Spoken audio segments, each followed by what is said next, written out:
Pemerintah melalui Kementerian Kesehatan mematok batas tarif tertinggi swab tes PCR mandiri sebesar Rp900.000. Hal itu resmi tertuang dalam surat edaran Dirjen Pelayanan Kesehatan Kemkes per 5 Oktober 2020. Sejumlah pakar menilai harga tertinggi itu berpotensi menghambat cakupan pemeriksaan COVID-19. Indonesia harus mencapai target 30.000 tes per hari dan akan ditingkatkan menjadi 50.000 tes setiap hari. Namun target belum didukung kapasitas tes yang memadai. Sejumlah provinsi juga belum mencapai cakupan tes sesuai standar. Hitungan real di lapangan, biaya paling murah untuk tes PCR sebesar Rp1,2 juta. Dengan asumsi itu tarif Rp900.000 dinilai belum ideal untuk laboratorium. Skema lain yang mungkin dapat dilakukan yakni Rp900.000 tetap dibayar oleh pasien, tetapi sisa dibayarkan oleh pemerintah kepada laboratorium. Solusi lainnya pemerintah membantu pengadaan reagen karena dalam hitungan harian, tarif Rp900.000 hanya cukup untuk biaya IPA, disinfeksi, sterilisasi, dan biaya alat. Terkait polemik harga tes PCR dikhawatirkan layanan pemeriksaan yang dihemat akan berdampak pada kualitas pemeriksaan. Tim Liputan Berita 1, Jakarta. Kementerian Kesehatan menetapkan batas tarif tertinggi pemeriksaan real-time polymerase chain reaction atau tes PCR sebesar Rp900.000. Namun, tarif Rp900.000 dinilai belum ideal untuk laboratorium karena hanya cukup untuk biaya IPAL, disinfeksi, sterilisasi, dan juga biaya alat. Selanjutnya, bagaimana mekanisme tarif PCR yang sesuai dan tidak menurunkan kualitas pemeriksaan COVID ke masyarakat? Untuk membahas hal itu telah bergabung bersama kami staf khusus Menteri Kesehatan bidang peningkatan sumber daya manusia Kesehatan, Dr. Maria Mubarika, dan juga Wakil Ketua Komisi 9 DPR RI, Bapak Melkiades Laka-Lena. Terima kasih Dr. Maria dan juga Pak Melki telah bergabung bersama kami dalam Lunch Talk. Ini kalau kita lihat terkait dengan harga PCR yang ditetapkan batas tertinggi atau batas tarif tertinggi adalah Rp900.000, ternyata juga menuai pro dan kontra ini. Nah, saya ke Pak Melki terlebih dahulu. Tanggapan dari DPR RI sendiri dengan harga Rp900.000 ini seperti apa, Pak? Iya, pertama saya mengapresiasi Kementerian Kesehatan ya, yang sudah bersama dengan BPKP dan pihak terkait lain memberikan kepastian harga kepada masyarakat yang menggunakan PCR tersebut maupun para penyedia, dan lebih daripada itu memastikan bahwa proses untuk kita melakukan testing dan tracing itu bisa bergerak lebih lancar.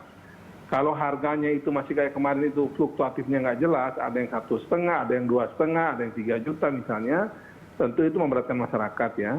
Yang kedua juga kepastian harga swab ini untuk memastikan bahwa orang-orang yang ingin mendapatkan kepastian status dia apakah dia positif ataupun negatif ya, itu bisa melakukannya dengan lebih awal. Orang tidak lagi kemudian khawatir. Demikian pula mungkin tempat dia bekerja ataupun rumahnya dia juga kemudian punya kepastian.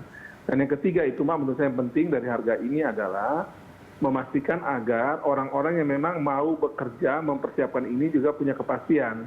Kalau memang dia punya perhitungan nggak masuk, lebih baik dia jangan bikin, karena kan kita tahu bahwa orang selalu beralasan bahwa dia sudah terlanjur beli mahal ya. Kalau dia dapat yang mahal ya jangan dia buat seperti ini. Toh ada juga harga yang bisa murah dan bisa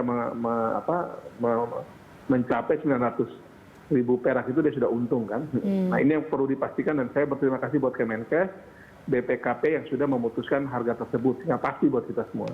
Oke, baik.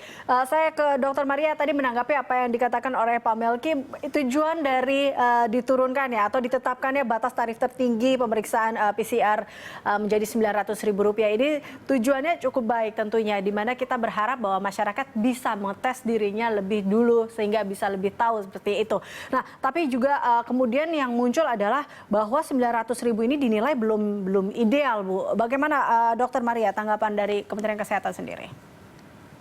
Ya, terima kasih Mbak Elisa. Selamat siang Pak Melki, terima kasih penjelasannya.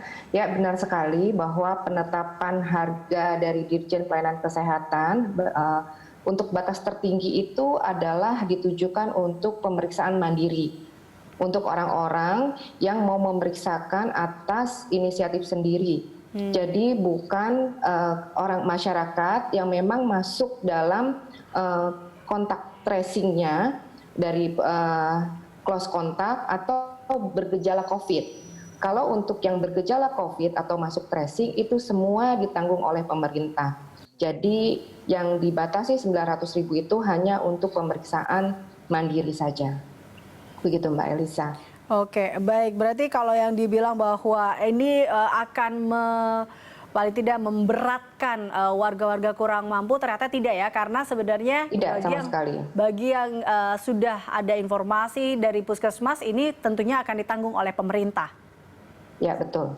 Oke, baik. Ya, semua yang masuk ke kontak tracing ditanggung. Ya, nah tapi menanggapi bahwa tarif 900.000 ini dinilai belum ideal, Dokter Maria, bahwa ini hanya cukup untuk biaya IPAL saja, ini benar nggak sih? Sebelum menetapkan harga 900.000, Kementerian Kesehatan telah melakukan survei dan analisa harga bersama BPKP dan ini sudah dihitung semuanya. Jasa layanan untuk SDM-nya, kemudian barang habis pakainya, regennya, dan overhead yang terkait listrik, telepon, maintenance alat, dan lain-lainnya. Jadi ini memang kami sudah melakukan survei dan analisis harga 900.000 yang ditetapkan oleh Kementerian Kesehatan bertujuan hanya untuk melindungi masyarakat supaya tidak berat sebenarnya seperti itu dan sudah sesuai dengan yang semestinya. Oke, baik. Saya kembali ke Pak Melki. Ini adakah mungkin yang diberikan oleh Pak Melki? Anda masih bersama saya? Ya, nampaknya kita terputus dengan Pak Melki. Saya kembali lagi ke Dokter Maria. Dokter Maria, kita lanjutkan tadi ya. Berarti harga 900 ini sebelumnya sudah melalui pengecekan seperti itu dengan melihat bahwa ternyata ini tidak merugikan tentunya terhadap laboratorium ya, karena dikatakan bahwa 900.000 ini belum ideal oleh laboratorium dan dianggap juga akan merugikan pihak-pihak tertentu. Iya, tidak. Ini tidak insya Allah tidak akan merugikan pihak-pihak tertentu karena kita sudah menganalisa dan ini akan menimbulkan keseimbangan baru. Bagaimana dengan kualitas?